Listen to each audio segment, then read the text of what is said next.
Hello everyone and welcome back to more Magic the Gathering lore. Today let's visit a world few understand and even less enjoy. It's a plane utilized by the Phyrexians in their never-ending campaign of assimilation. Welcome to Rath. Rath is an artificial plane created by an entity for a particular purpose rather than forming naturally in the multiverse. As an artificial world, Rath took on the aesthetic of whomever designed it, which in this case makes Rath a really undesirable plane to visit.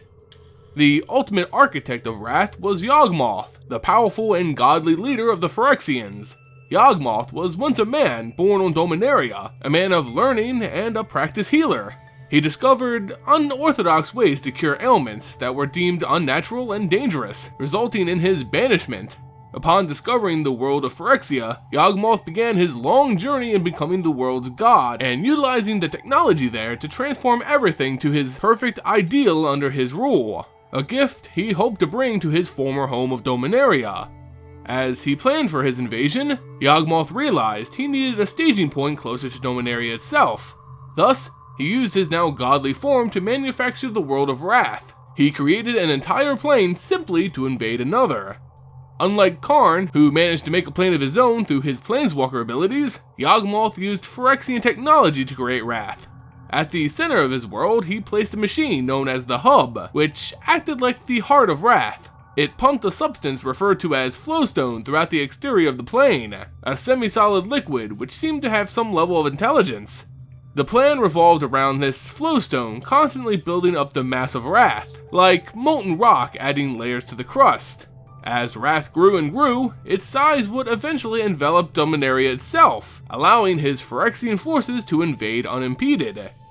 As a staging point for his invasion, Yawgmoth of course needed to store his fighting force on Rath, filling it with all sorts of corrupted and twisted Phyrexian minions.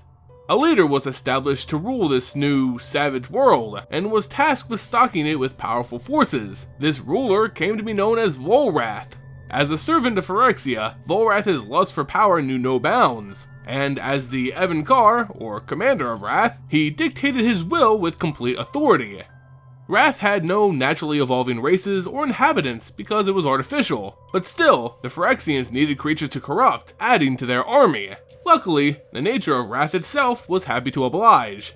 The sky of this plane was a thin barrier of energy which separated its surface from the blind shadows that existed between it and Dominaria. This veil would expand and contrast randomly, getting either closer or further away from the surface.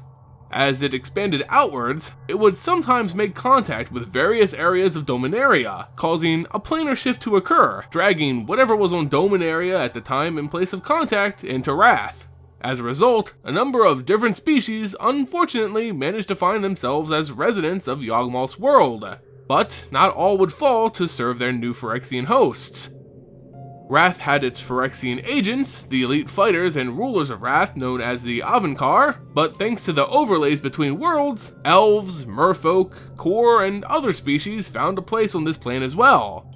The core of Dominaria, and by extension Rath, are physically similar to the core on planes like Zendikar, but have completely different cultures. Thanks to their environment, these core don't share the skills needed to hang and swing from ropes like their Zendikarian cousins, yet they still live very tribal and nomadic lifestyles. They share a culture with two other races, known as the Vek and Dal. While physically distinct, the Vek and Dal both being human races, they share much with the core, leading to a tribal alliance between these races. This alliance would serve them all well on Rath as they worked together to eke out survival on a barren world filled with enemies.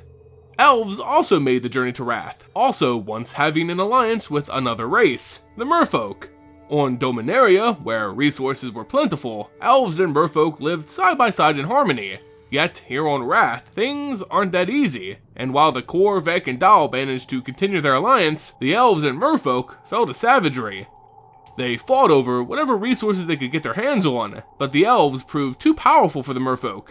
They used ancient magic to create the Sky Shroud, a vast expanse of mangrove trees that grew straight out of the ocean itself. This thick forest provided the Elves with shelter and food, but was disastrous for the Merfolk below. Their home was now a tangled mass of roots and muck, all shrouded in darkness. Now known as the Rootwater Merfolk, the race went mad and turned savage, becoming perfect test subjects for their Phyrexian masters. Even with all these different races, there were still two defining categories of inhabitants on Rath, the En and the Ill. The En referred to any member of a race that actively resisted the Phyrexians, fighting back against their tyranny and rule. If you chose to live free of the Avankar, you were labeled an En. The Ill, by contrast, were those who sold their services to the Phyrexians, lived as slaves under their rule, or gave the Avankar their allegiance. The fate of Rath is one of contention, but for those who understood its design, it perfectly fulfilled its purpose. As Yawgmoth commanded, Rath grew until it reached the same size and shape as Dominaria. At that point, the Avankar activated the Rathi overlay and the two worlds merged into one. As Rath settled on top of Dominaria, the invasion of its Phyrexian forces began. Everything that had once been Rath was now Dominaria, and vice versa. Rath ceased to exist from this point on, but its people and places still live on in various locations on Dominaria. The Phyrexian invasion ultimately failed, but it stands as one of the biggest events to occur throughout the entire multiverse. So while you can no longer visit this dark, twisted world, you can still see traces of it on Dominaria. Stop by sometime to soak in some Phyrexian history right at the nexus of the multiverse. You won't be disappointed. And that's it for this video, guys. If you enjoyed it, consider throwing it a like, sharing it with friends, and subbing to the channel. It goes a long way in supporting future content. As always, thank you all so much for watching, and I'll see you next time.